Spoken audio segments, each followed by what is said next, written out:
अल्हम्दुलिल्लाहि रब्बिल आलमीन वस्सलातु वस्सलामु अला मुहम्मदिन व आलिहि व अस्हाबिहि अजमईन। अऊज़ु बिल्लाहि मिनश शैतानिर रजीम। बिस्मिल्लाहिर रहमानिर रहीम। व फी अनफुसिकुम अफला तुबसिरून। सदक़ल्लाहुल अज़ीम। कुरान मजीद इनामात, नेमत, मज़ाहिर कुदरत, मकासिद हयात, मतमह नज़र, अय्याम साबिक़ा,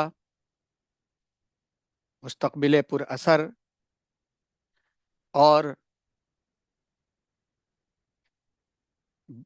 मकसद ज़िंदगी की बाज़याफ्त, राह हिदायत,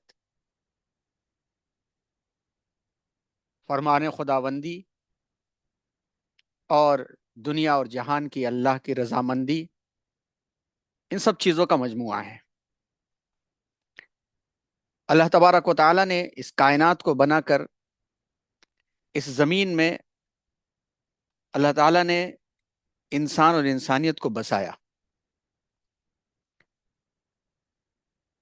और है मजमुई हैसियत से इंसान और इंसान के अलावा तमाम मखलूक़ात को दूसरे दर्जे में रखा जाए तो दो चीज़ों का नाम है ये दुनिया और ये कायनात। एक इंसान और दूसरे खादिम इंसान। कि इंसान की खिदमत के लिए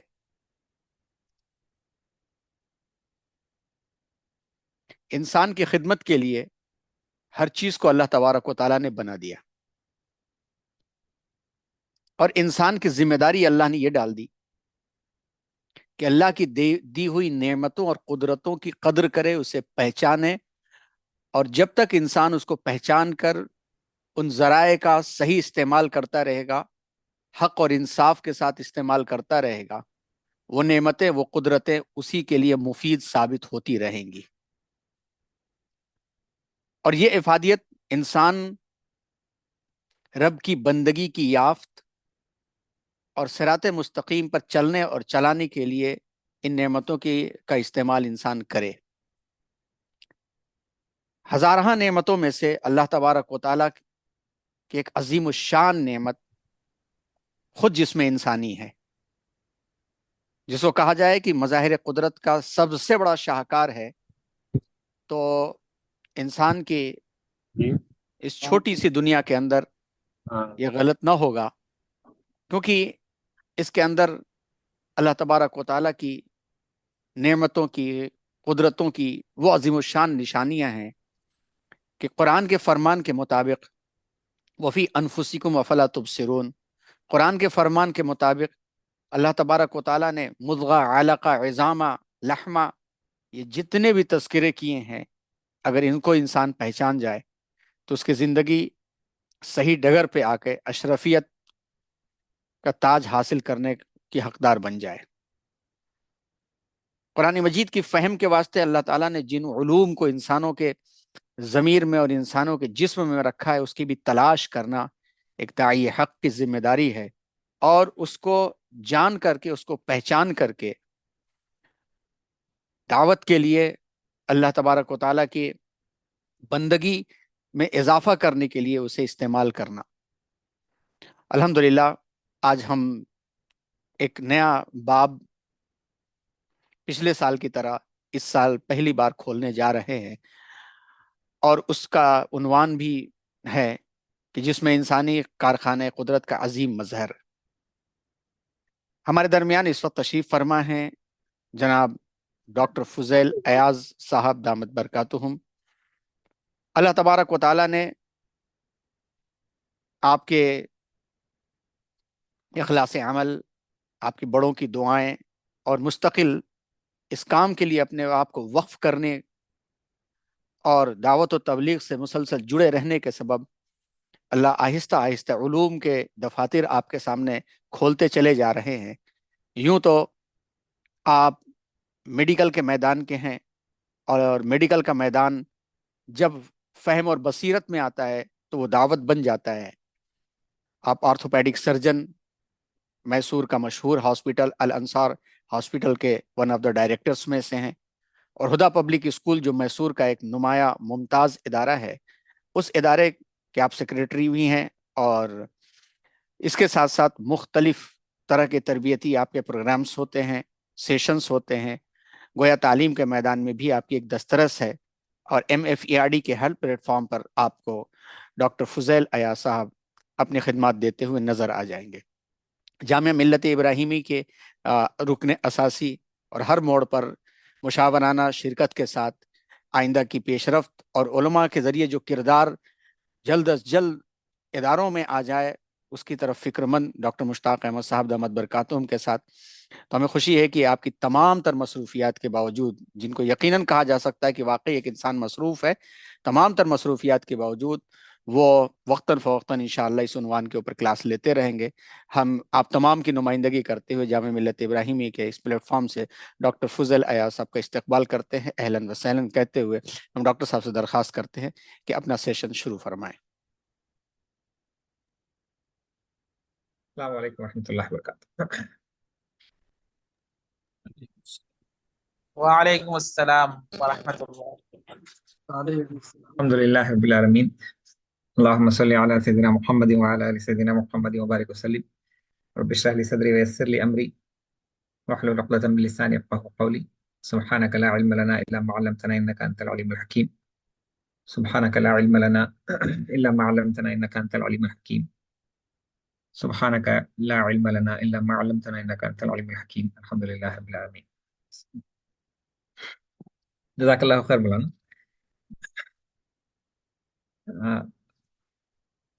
पिछले 2 बैचेस में भी अल्हम्दुलिल्लाह मौका दिया गया था कुछ बातें पेश करने का, जिसमें इंसानी के ताल्लुक से कि इंसानी जिस्म अल्लाह के कुदरत का मजहर है बेसिकली। तो पूरे जिस्म में जितने आज़ा हैं, जितने सेल्स हैं, एक एक सेल भी अल्लाह की बड़ाई बयान करती है। जितना हम अ, उस उस नजरिए से देखेंगे, पूरी मेडिकल की किताब भी अगर इस नजरिए से कि ये अल्लाह की मखलूक है और अल्लाह की मखलूक के बारे में हम पढ़ाई कर रहे हैं ताकि अल्लाह की बड़ाई हमारे दिलों में आ जाए, इस नीयत से पढ़ेंगे, तो एक एक लाइन पर भी, किताब की एक एक लाइन भी हमें रहबरी करेगी, हमारी हिदायत का जरिया बन सकता है इंशाल्लाह। तो अ, असल में उन्वान तो काफी लंबा है, इसलिए कि पूरे जिस्म को समझना तो तफसीलात के साथ समझना तो बहुत लंबा काम होता है।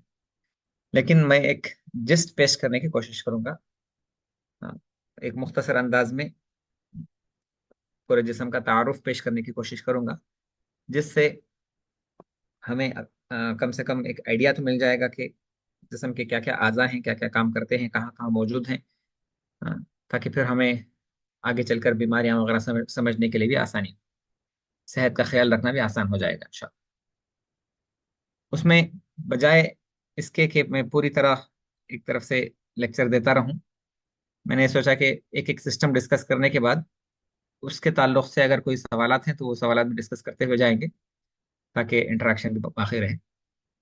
दूसरी बात, अगर 1 घंटे में पूरे सिस्टम्स कवर होना मुश्किल है, जितना हो जाए, फिर अगर मौका मिले तो एक एक और सेशन में बाकी उन्वानात पूरे कर लेंगे इंशाल्लाह। ठीक है, इस तमहीद के साथ हम शुरू करेंगे। असल में अगर हम इंसानी जिस्म को अगर देखें, अभी मौलाना ने आयत तिलावत फरमाई जिसमें अल्लाह तबारक तआला ने इंसान की खिलकत, इंसान की बनावट को मुख्तसर 3-4 आयत में बयान फरमा दिया। और आप सब लोग मुझसे बेहतर इन आयत को जानते हैं और इसका तर्जुमा वगैरह भी जानते हैं। यहाँ अलग अलग आज़ा का भी तज़किरा आ गया है थोड़ा बहुत। तो हमारा डिस्कशन पहले तो एक बेसिक आउटलाइन, फिर हर सिस्टम को तफसील से देखने की कोशिश करेंगे इंशाल्लाह।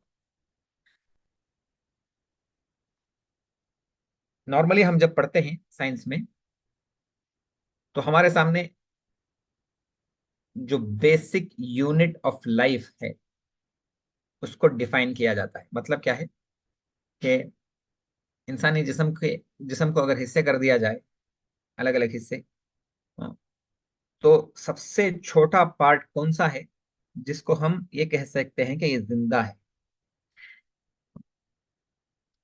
तो basic structural and functional unit of life कहा जाता है उसको। और उस वो सेल है बेसिकली। जिस तरह एक इमारत में घर है हमारा, तो घर में ईंट से शुरुआत होती है। ईंट उसका बेसिक यूनिट है। बहुत सारे ईंटों को जोड़ेंगे, एक दीवार बनेगी।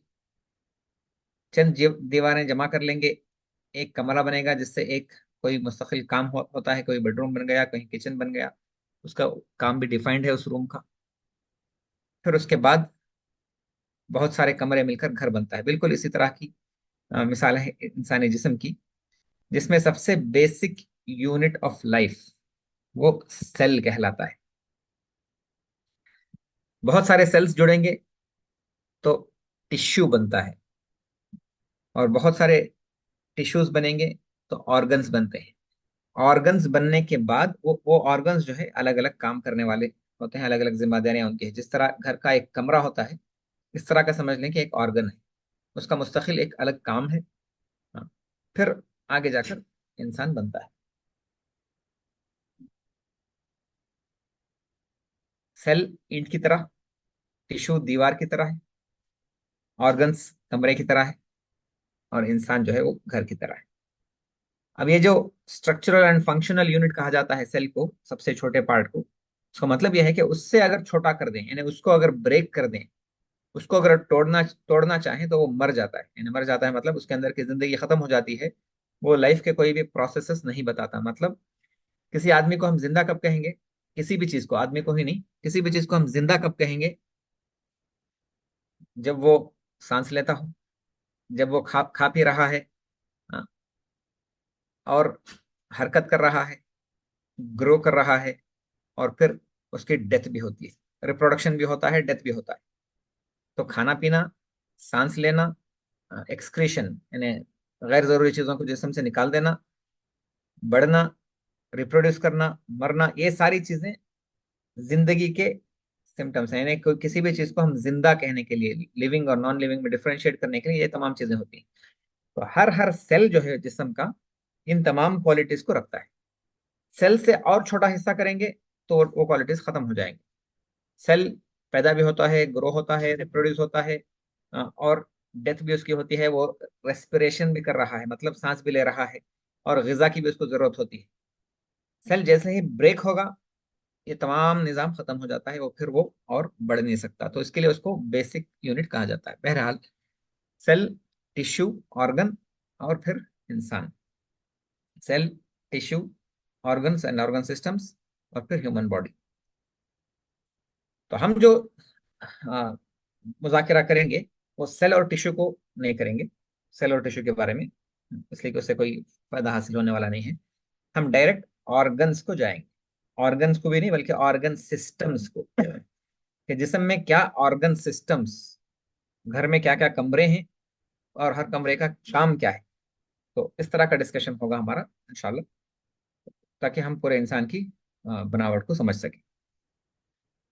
और मुज़ाकरत की तरतीब इन चार चीजों पर होगी। एक तो स्ट्रक्चर, फंक्शन, यानी उसमें क्या क्या है, साख्त क्या है उसकी, क्या क्या काम करता है, और उसके इस्तेलाहात क्या, टर्मिनोलॉजीज क्या इस्तेमाल होते हैं, और फिर बीमारियां अगर हैं तो सबसे कॉमन बीमारियां उसमें क्या हैं, वो डिस्कस हो जाएंगे इंशाल्लाह। तो ये तमाम सिस्टम्स आएंगे बाद में इंशाल्लाह। तो चलिए पहले सिस्टम को शुरुआत करते हैं। शुरुआत से पहले एक सिंपल सा सवाल है, आप लोग इसका जवाब दे सकते हैं कि वो कौन सा आजू है हमारे पूरे जिस्म में जिसको इंसान अपने काबू में रखा हुआ है, यानी मैं खुद अपनी मर्जी से उसको चला सकता हूँ। वॉलंटरी कंट्रोल जबान। कहते दिमाग सर। दिमाग। जबान। दिमाग। सर जुबान सर। दिमाग। हैं। बहुत सारे लोग कह रहे हैं दिमाग है, और हाथ जुबान पैर। का, जुबान का भी आ रहा है बात। जी, दिमाग को हाथ आप पैर काम करने से रोक सकते हैं? नहीं रोक सकते। ठीक है, दिमाग के डिस्कशन में हम बाद में आएंगे। जबान ठीक है, और कौन सा है जबान के अलावा? हाथ पैर। हाथ पैर हिला सकते हैं। और इन तमाम चीजों में एक चीज कॉमन है, उस कॉमन चीज को मैं चाह रहा हूँ। और जवाब दे सकते हैं दूसरे। आँख। आंख भी है। आंख। आंख में कौन सा पार्ट कंट्रोल करते हैं? सिर्फ आंख बंद करना खोलना कंट्रोल कर सकते हैं, बाकी आंख खुली रहे और कोई चीज हमें नजर ना आए, ये भी नहीं हो सकता।